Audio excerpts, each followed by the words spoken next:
I'm coming. Please welcome Pegine. Nothing like having a good soldier around. Thank you.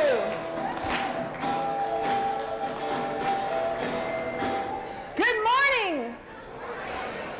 You know, I know that last night you were out there. Some of you guys were working on that hair. And some of you girls,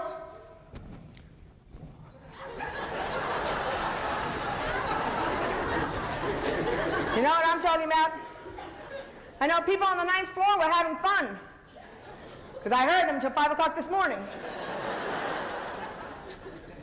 And I got back to them, because when I walked out at 5 o'clock in the morning, I banged the pots. You better be down watching me, because I was hearing you all night long. You all know, if 9th floor, if you're here, tonight you are paying the price. I want you know, Juan has made a huge impact in my life. Where are you? I came to my first USHLI Conference, and I was so proud. I was also scared stiff.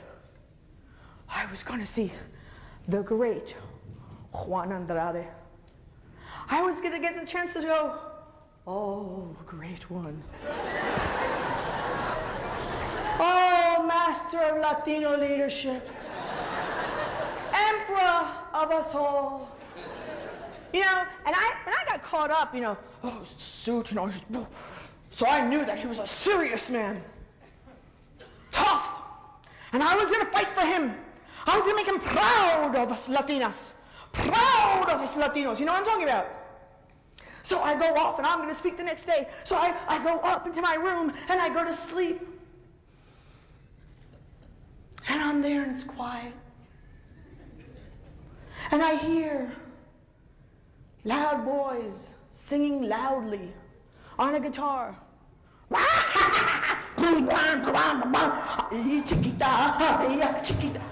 And I'm in my bed, and I'm saying, how dare they act that way?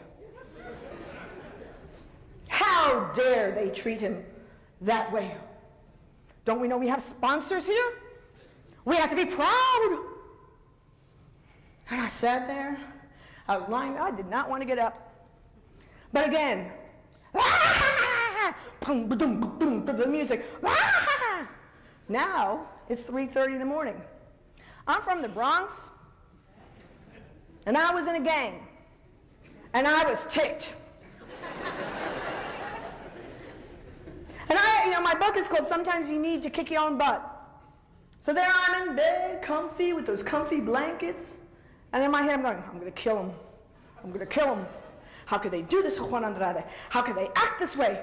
Fine, so I get out of bed. Sometimes you need to kick your own butt. Sometimes you need to kick your own butt. And I did not want to get up, but I did. I got up and I put my suit. I put the girdle on. 3 freaking o'clock in the morning. I put my girdle on, which takes about half an hour.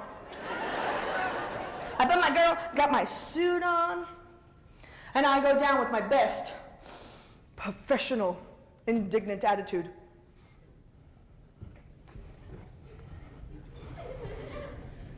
And I walk in ready to go, you stop playing, how dare you? And I got the guts, stop there. And I walk into the room, and there I see, hey, here she is, wah, bang, dun, dun, dun, dun. And there's Juan Andrade playing the guitar.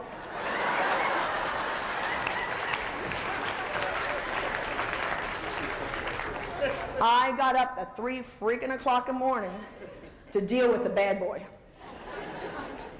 But you know, Juan, that's what leadership is about. It's about being a rebel. It's about speaking up.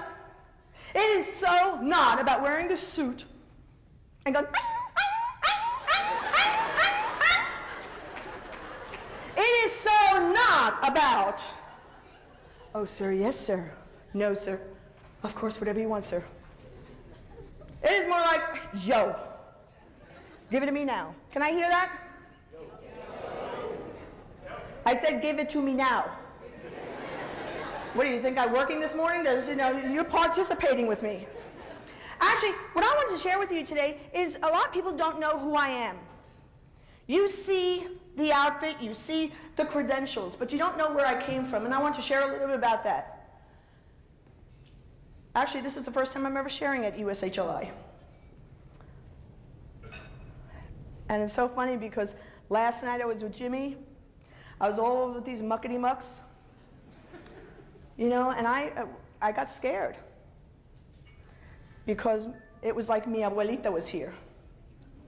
And I knew I was going to share my story, and me da vergüenza.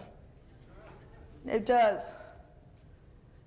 You have to understand, my mom is the daughter of mi abuela, who was actually one of the first organizers of the International Ladies Garment Workers Union in New York. She worked in a sweat shop, and she organized and unionized. She had 13 brothers and sisters that she brought over here.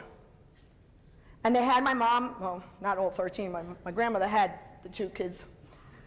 And my mom was the first one to ever finish college, of all the cousins, all the primos. And then she met she went to Philadelphia and she became a buyer because she wanted to be somebody. And she became a high-ranking buyer in Philadelphia. And she met my dad, who must have been bien chulo. But she met him, and they fell in love. And my mom went from being a senior buyer over time to being a waitress in a truck stop. My dad was an alcoholic. I couldn't hold a job down. By the time I was 6, we had lived in 23 homes that we moved in the middle of the night. My mom had me. 18 months later, I had my brother. 2 months later, my dad's first wife dropped off his 3 kids at our door.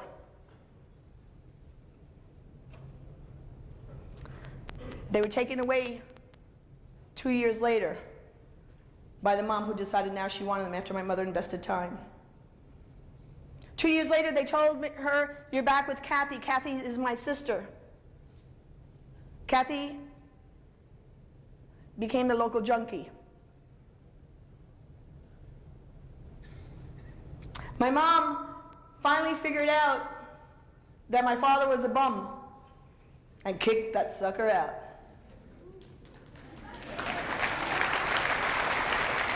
See, but I didn't see it that way.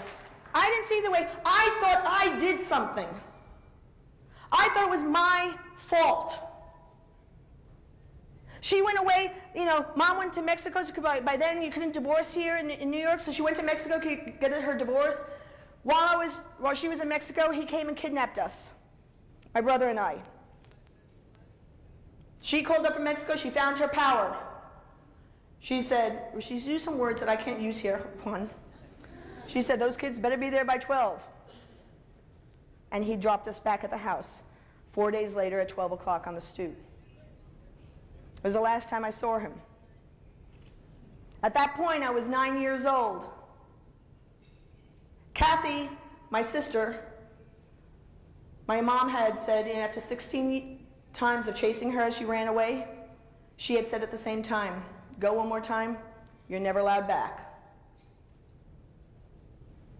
Dad never showed up. I kept on expecting him to show up, and he never did. So I saw Father Knows Best. I saw all these shows.